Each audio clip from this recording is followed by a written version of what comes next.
Pain. Job's calling, but I'm not answering. Let it ring and ring and ring. I just can't do it today. I just can't get in that fucking car and drive the rich and famous and otherwise privileged to the airport or shopping on Rodeo Drive, or to whatever restaurant or museum or theater they deign to grace on this particular day. Ain't got the rent either. At least not all of it. I think I got half.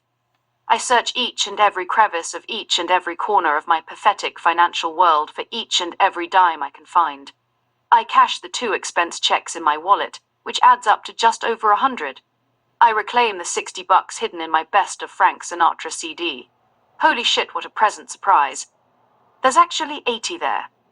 Plus the 400 left over from the great plants on the porch money hemorrhage, which I am now kicking the living shit out of myself for engineering. All told, it comes out to $675. The rent's $1,000. The phone rings again, and I look again, and it's LA Limousine again, and I ain't answering it again, 'cause I'm so goddamn depressed again. I mean, here I am, all alone. No money, no honey, with nothing to keep me company but those goddamn plants on the patio. I made the rounds again yesterday, hitting all the meetings in search of the next romance department disaster. There's always a bunch to choose from, at least while you're sitting there. It's not like you just walk up to the cutest one, and voila, you're on your way. It's more like you choose which one to get shot down by, know what I mean? So I'm sitting in the drunk tank about 20 minutes before the meeting, and Wade walks in with his Great Dane and sits directly behind me.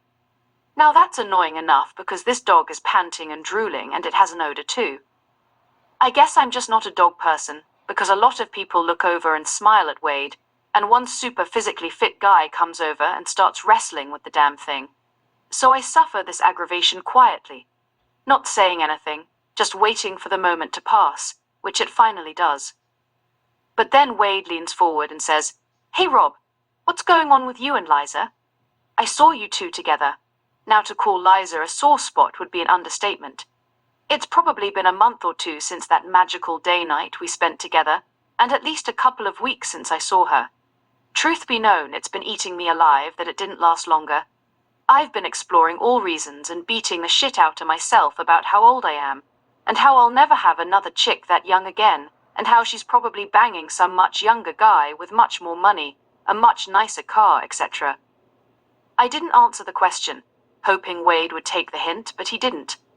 After a few moments of silence, he says, "Rob, what's going on with you two? Are you seeing her?" And I'm so pissed at myself for letting him get under my skin, but I let him have it, both barrels. "None of your damn business, Wade," I answered. "And by the way, no dogs in the fucking meeting hall." With that, I got up and stormed over to the other side of the room. Kinda made a scene, you know? I mean, people in the program are nosy like everywhere else, so Wade will probably be fielding calls and interviews for the next couple of days. The meeting starts and the speaker is this totally boring guy in his 60s. I sit there staring at Christy, the secretary, wanting to smack her because the secretary chooses the speakers. I'm so pissed off and frustrated that I just want to jump out of my skin. I mean, no money, no woman, no rent, just this endless tour of AA meetings in search of another brain-battered banshee, crazy enough to come home and let daddy tie her up and do God knows what, hopefully all on camera. There's this real cute chick named Tammy I've been noticing at this particular meeting. She's got a real pretty face and a really bangin' body. She's probably in her mid-20s.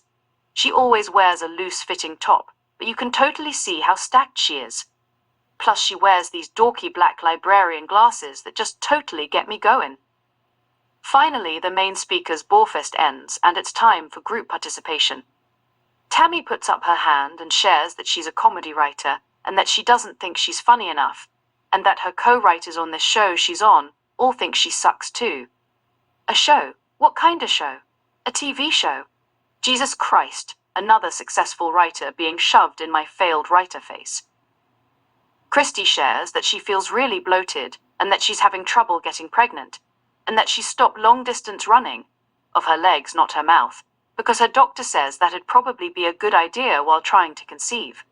I'm thinking, Christ in heaven, just shut the fuck up already as Christy blathers on and on about Christy. Eunice shares about her battle with cancer, and being in her late 70s and how tight money is, and how lonely she is, and how nobody gives a damn. Then, as always, she segues into being molested as a child by her father, and what a monster he was, and how it sickens her that everyone she talks to about it tells her to just let it go. If I had a noose, I'd hang myself. I ask myself what the fuck I'm doing in this meeting on such a beautiful, sunny, Southern California day, listening to these boring, annoying people when I could be laying on the beach staring at scantily clad chicks as they soak up the sun and frolic in the water, or sitting in a Starbucks staring at scantily clad chicks as they stare into their iPads, or stare back at me with disgust as I rape them with my eyes. The answer's obvious. Yeah, I'm in a drought. But meetings are the happy hunting ground. Every single chick I've gone out with since I got clean and sober all those years ago, I met in a meeting. And yeah, I'm getting a little long in the tooth, but I just plowed Liza not even 2 months ago, right? So the meeting ends, and there's Tammy at the back of the room listening to Christy blather on about how bloated she feels, and I'm standing there waiting for an opening, and finally it comes. Christy stops long enough just to draw a breath. So you're a writer, Tammy? Uh-huh, she answers courteously. Yeah. I want to tell her I'm one too, but that'd be the kiss of death since my novel is about a sex addict who, when he's not jerking off to porn on the internet, is on the prowl for the next piece of fuck meat to devour. Turns out Tammy writes for a theater group that puts on a show once a month in Santa Monica. I tell her I'd love to check it out, and she tells me she'll bring a flyer next week. I notice her wedding finger is naked, and make a mental note to stalk her on Facebook as soon as I get home. Off to Tits and Ass in Santa Monica. An hour and a half to kill till it starts. Christ, the fucking aloneness I'm feeling. It's my constant companion. Loneliness is like an invisible prison cell that I'm always trying to find a way out of. Part of me barks that I probably should have just gone to work, because when I'm working I never feel lonely. But if I'm working, I can't continue the search of all meeting halls for the chick that's gonna free me from the black hole of depression and loneliness I'm trapped in. Erin goes to Tits and Ass. She's pretty much the star of the show. Thing I dig most about her is that she doesn't try to be. She's just this ridiculously beautiful chick, but she's totally down to earth. Somehow she's always alone. Could be guys are just too afraid to try, you know. She's clean and sober a long fucking time. I mean, she must have got sober when she was 12. Only talked to her once. She was standing outside the meeting all by herself. Found the nerve to say something. Wound up talking to her for almost a half hour. We exchanged numbers, but I was too much of a pussy to call. I figured she was expecting me to call her right away so she could blow me off like every other guy who tried to storm Mount Erin. So maybe that'll work in my favor. Maybe she'll be there tonight. Maybe she'll go, wow, that guy didn't call me. What's up with that? You know? Like reverse psychology? Who knows? So I get to the meeting, and it's immediately clear that God has a sense of humor, because some guy with 2 German shepherds sits down 1 seat over from me and says, "Do the dogs bother you?" "No, not at all," I lie. Next thing you know, this super sexy blonde makes her way over and claims the seat between me and the guy with the dogs. Guess she is a dog person. I mean, she's talking to these 2 beasts all lovey-dovey and giving them all her attention, while talking to the guy about what breed they are and how old they are, what he feeds them, etc. It's obvious he's scoring points in a big way with this chick. Part of me thinks get a dog, but there ain't no way I'm walking around with one of them plastic bags waiting to scoop a blob of dog shit up off the sidewalk and then carrying it away with me to God knows where. Sorry, that shit just ain't happening. The meeting is just about to start. No sign of Erin, but as always there's a bevy of super hot, super sexy chicks and tattered down motorcycle gangster dudes with thick wavy heads of hair, body piercings and attitude oozing out of every pore of their skins. And there, nestled in all that coolness, is Akiko, this 4'10", kinda chunky Japanese girl who still barely speaks English despite being in LA for almost 10 years. A year or so earlier, I asked her if she wanted to go to lunch, and she told me in pretty busted up English that she had to walk her dog. Gee, thanks, Akiko. That sure had my self-esteem soaring. I look across the room at her and we totally make eye contact. She smiles at me and stares into my eyes for 10 seconds. In my pathetically lonely, starving for love world that means something. I immediately begin plotting my move as the meeting gets underway. The speaker is some surfer dude from Malibu. I totally tune him out though. I've got more important things on my mind. Namely, getting something going with Akiko after the meeting. But then I think, dude, come on. Give it a break. She's a fucking freak show midget with a train wreck face, and she barely speaks a fucking word of English. Yeah, I know, but I've never had a girl that tiny. I mean, can you really actually spin a girl around while she's riding your? And yeah, she is bordering on circus freak show. But she's a real live girl, and let's face it, that trumps another night all alone, battling not to go online and jerk off till dawn. So the meeting ends and everyone's standing up, and it's a forest of people, and Akiko is so tiny that I can't see her. Fuck. Oh well, guess she's gone. Guess it just wasn't meant to be. Honestly, I'm more relieved than disappointed because I know I have absolutely nothing in common with Akiko. I just want to fuck her, that's all. So I'm walking down the hill back to my car, and there she is just a few feet ahead of me, and there's no one else around. Akiko, I call to her. She stops and turns around and waits for me.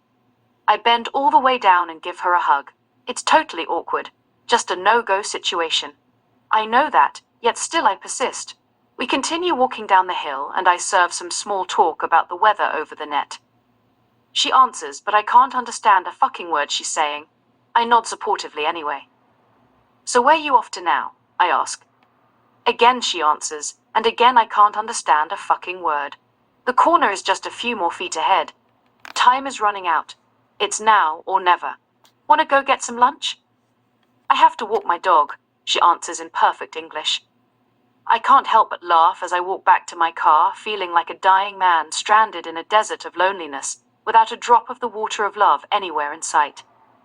I get back home. My neighbor Lisa's door is open.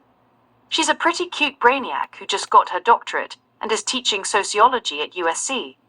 Pretty sure she's single, but she's almost 20 years my junior and exhibits zero interest in me. A college professor 20 years younger than me? Christ, I'm old.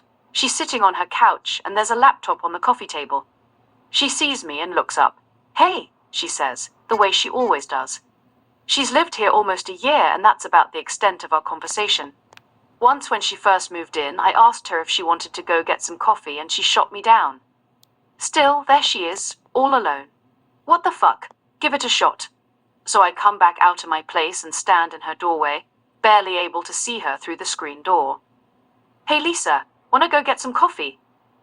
She looks up from her laptop. No thanks. I'm good, she answers with a half smile.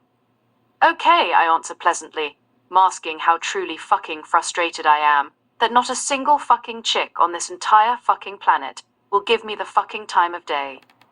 You're good? I mutter to myself as I walk out to the street with absolutely no idea where I'm going. What the fuck does that mean? You're good at what? And my thoughts drift back to Jacqueline, sitting naked in the bad chair, her ankles tied to its legs, her hands tied tightly behind her back, staring into the camera. Jacqueline with her cover girl face and her tiny little frame, and her pointy little nipples, and her soft brown hair cascading over her delicate shoulders. Jacqueline with her mouth wide open, wanting only one thing, and God did I give it to her. But now she was gone forever and all these years had passed. And as I walked out to Venice Boulevard, it seemed entirely clear that the best days of my life were behind me. I was now and forever old and grey, unloved and unwanted, obscene and obsolete. And as I made it to the corner, I noticed a bus careening toward me.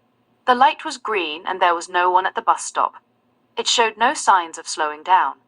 For a split second I thought about throwing myself in front of it,